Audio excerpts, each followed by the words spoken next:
voici donc chez Renault. Je vais vous faire la vidéo que je vous avais promise sur l'entretien. Donc voilà, je vais m'installer.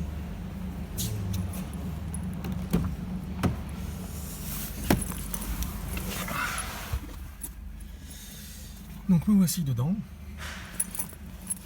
Et vous allez pouvoir comparer un petit peu les tarifs des réparations avec Peugeot et Renault. Enfin, d'abord on va faire le tarif de chez Renault. Et franchement c'est une bonne surprise. Alors on va faire un petit récap un petit peu de ce que je vous avais fait même pour la 308 GTI. Donc première révision à 20 000 km. Révision coût 190 €. Révision classique. La vidange sans... Il n'y a même pas les filtres, juste la vidange. Voilà, 190 €. Prochaine révision à 40 000. Donc là vous rajoutez 210 € de filtre. Donc ça vous fait une révision à 400 €. Ensuite, révision à 60 000 km. Alors là par contre il n'y a pas de préconisation de changement de plaquettes, de disques ou quoi que ce soit comme chez Peugeot. Vous le verrez plus tard, les changements ne sont pas préconisés. Bon, à 80 000 ils me l'être, mais bon, tout dépend comme je l'ai dit dans la vidéo, il y a eu plusieurs questions, mais tout dépend de comment vous conduisez, tout dépend des routes, tout dépend, enfin bon, ça dépend de beaucoup de paramètres. Donc la révision des 60 000, donc la préconisation de chez Renault, les bougies. Alors il y en a peut-être qui vont bondir, puisque j'ai eu quelques remarques sur les bougies aussi concernant les miennes, mais bon, sur la 308 ils préconisaient tous les 20 000, et là c'est à 60 000 km, c'est un peu plus raisonnable.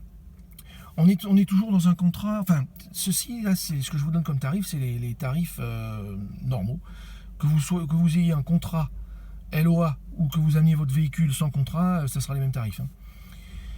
Donc la révision des 60 000, comptez 400 € plus 400 € de bougie, donc ça fait 800 €. Déjà, alors j'ai plus en tête le prix sur la 308, mais ils nous l'ont déjà fait changer déjà 3 fois ou 2 fois. Ensuite, révision à 80 000, 190 €. Donc ça revient à une révision des 20 000. Ensuite, j'avais demandé quand même le prix des plaquettes et des disques. Donc plaquettes et disques avant à changer quand vous en avez besoin, ou selon les préconisations du constructeur, ou selon vous allez faire vos propres révisions en fonction des mesures que le mécano vous donnera. Donc plaquettes et disques à l'avant 700 €. On est quand même loin des plaquettes et des disques de la 308. Après la raison je la connais pas. Je pense que Peugeot est peut-être un peu plus gourmand dans ses tarifs. Je sais que les disques ils sont un peu plus gros chez Peugeot. Voilà, je ne sais pas. Je pourrais pas vous dire. J'essaierai d'avoir la raison. Et je vous la communiquerai bien sûr. Et ensuite, plaquettes et disques arrière 460. Voilà. Donc en fait, vous avez la possibilité d'inclure toutes ces révisions dans un pack Zen, qu'ils appellent le pack Zen, qui coûte 30 € par mois. Voilà, donc a priori cette Mégane RS a un entretien avec un coût beaucoup moins élevé que la 308. Bon, il faut savoir que entre Peugeot et Renault, Peugeot, les voitures sont toujours un peu plus chères que Renault, les entretiens pareil. Alors sur des sportives, je pensais pas qu'on ait un écart aussi important, mais bon, c'est une bonne surprise. Après il faut voir à l'usage, ça ce sont les entretiens préconisés.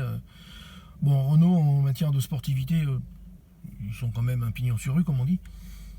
Donc on pense pas mal tomber quand même avec Renault. Mais bon. Voilà. J'espère que ça peut vous donner quelques idées.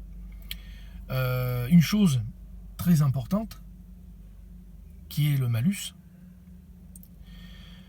Le malus, alors je l'ai déjà dit dans la vidéo de la Mégane quand je l'ai présenté, le malus est de 4264 € je crois de mémoire. Je l'ai pas en tête là, mais je crois que c'est ça. Donc, ajouter au prix, ça pique un peu quoi le malus. Hein. Et je n'en ai pas au bout de nos surprises parce que avec les nouvelles normes WLTP, je pense que ça risque d'augmenter. Il y a pas mal de constructeurs qui arrêtent la production de leurs véhicules pour équiper les véhicules d'un FAP, entre autres. Enfin, moi je prends l'exemple de la 308 hein, parce que là, je pense que Renault c'est pareil. Et alors équipement d'un FAP, j'ai pas eu l'info. Par contre, production suspendue, oui. Il y aura avec les nouvelles normes WLTP, tout devrait rentrer dans l'ordre entre septembre et octobre pour les constructeurs. Il y a pas mal de commandes de gelée hein, de toute façon. Chez Mazda, chez Honda, il n'y a pas que les marques françaises. Hein. Chez Volkswagen aussi. Voilà. Donc je vous dis à très bientôt. Je vais faire la même. Alors elle prendra peut-être un peu plus de temps. C'est celle-là, il y a un moment que je l'avais annoncé et j'ai mis du temps à la faire. Je vais faire cela sur la nouvelle Golf GTI. La prochaine, ce sera sur celle-là. Donc, je vous souhaite de bonnes vacances pour ceux qui vont partir bientôt. Et à très bientôt sur ma chaîne, en espérant que cette vidéo vous aura servi ou vous servira. Voilà, à très bientôt et merci à tous de votre fidélité.